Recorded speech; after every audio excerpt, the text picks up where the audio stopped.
묵시적 청탁이었나?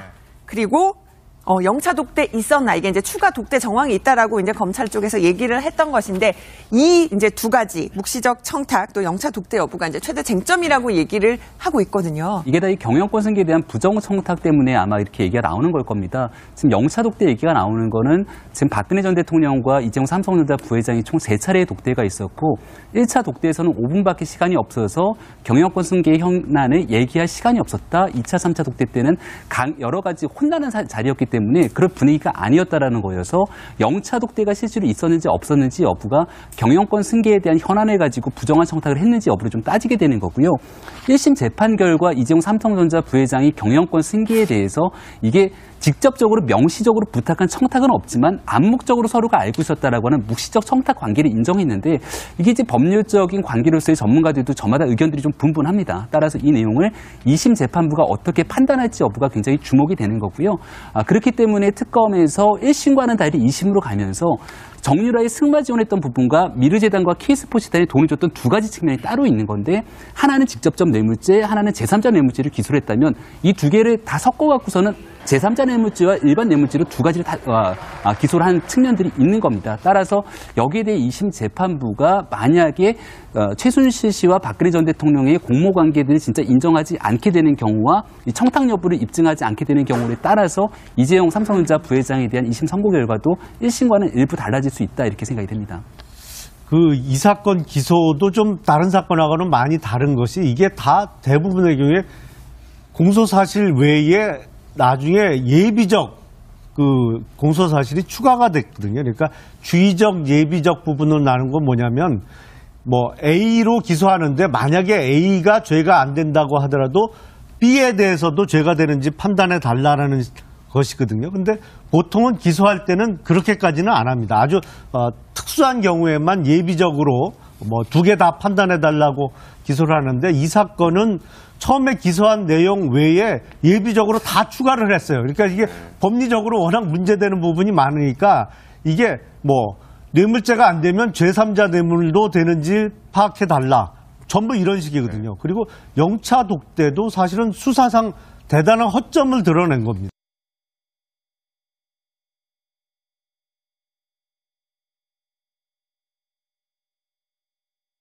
왜냐하면 기소 내용 자체가 제일모직과 삼성물산의 합병에 대해서 도와달라는 것 되는 것인데 시기적으로 이게 합병이 이미 결정되고 진행된 이후에 만났어요.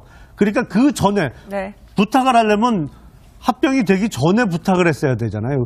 그러니까 영차 독재라는 게 그 이전에 지금 특검이 밝혀냈던 두 사람 간의 만남 이전에 언제 만나서 부탁을 하지 않았냐 이것인데 이게 밝혀지지 않았거든요. 그러니까 특검 측에서는 있다는 게 밝혀지지 않았다고 해서 그런 만난 게 없었다는 입증된 거는 아니지 않느냐라는데 그거는 약간 억지에 가깝죠. 지금 사실은. 이제 또 김용남 의원님은 김용남 의원님 시각에서 쫙 해설을 해주셨어요. 모든 결과는 오후 2시에 나옵니다. 지켜보도록 하겠습니다. 묵시적 청탁이었나? 그리고 영차 독대 있었나? 이게 이제 추가 독대 정황이 있다라고 이제 검찰 쪽에서 얘기를 했던 것인데 이 이제 두 가지 묵시적 청탁 또 영차 독대 여부가 이제 최대 쟁점이라고 얘기를 하고 있거든요. 이게 다 이 경영권 승계에 대한 부정 청탁 때문에 아마 이렇게 얘기가 나오는 걸 겁니다. 지금 영차 독대 얘기가 나오는 거는 지금 박근혜 전 대통령과 이재용 삼성전자 부회장이 총 3차례의 독대가 있었고 1차 독대에서는 5분밖에 시간이 없어서 경영권 승계 현안을 얘기할 시간이 없었다. 2차, 3차 독대 때는 여러 가지 혼나는 자리였기 때문에 그런 분위기가 아니었다라는 거여서 영차 독대가 실제로 있었는지 없었는지 여부가 경영권 승계에 대한 현안을 가지고 부정한 청탁을 했는지 여부를 좀 따지게 되는 거고요. 1심 재판 결과 이재용 삼성전자 부회장이 경영권 승계에 대해서 이게 직접적으로 명시적으로 부탁한 청탁은 없지만 암묵적으로 서로가 알고 있었다라고 하는 묵시적 청탁 관계를 인정했는데 이게 이제 법률적인 관계로서의 전문가들도 저마다 의견들이 좀 분분합니다. 따라서 이 내용을 2심 재판부가 어떻게 판단할지 여부가 굉장히 주목이 되는 거고요.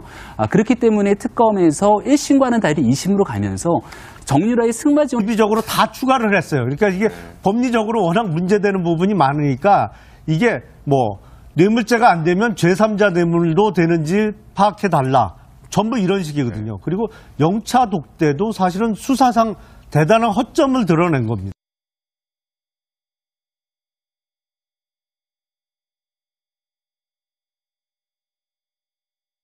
왜냐하면 기소 내용 자체가 제일모직과 삼성물산의 합병에 대해서 도와달라는 것 때는 거죠. 했던 부분과 미르재단과 K스포츠단이 돈을 줬던 두 가지 측면이 따로 있는 건데 하나는 직접적 뇌물죄, 하나는 제3자 뇌물죄를 기소를 했다면 이 두 개를 다 섞어갖고서는 제3자 뇌물죄와 일반 뇌물죄로 두 가지를 다 기소를 한 측면들이 있는 겁니다. 따라서 여기에 대해 2심 재판부가 만약에 최순실 씨와 박근혜 전 대통령의 공모관계들을 진짜 인정하지 않게 되는 경우와 이 청탁 여부를 입증하지 않게 되는 경우에 따라서 이재용 삼성전자 부회장에 대한 2심 선고 결과도 1심과는 일부 달라질 수 있다 이렇게 생각이 됩니다.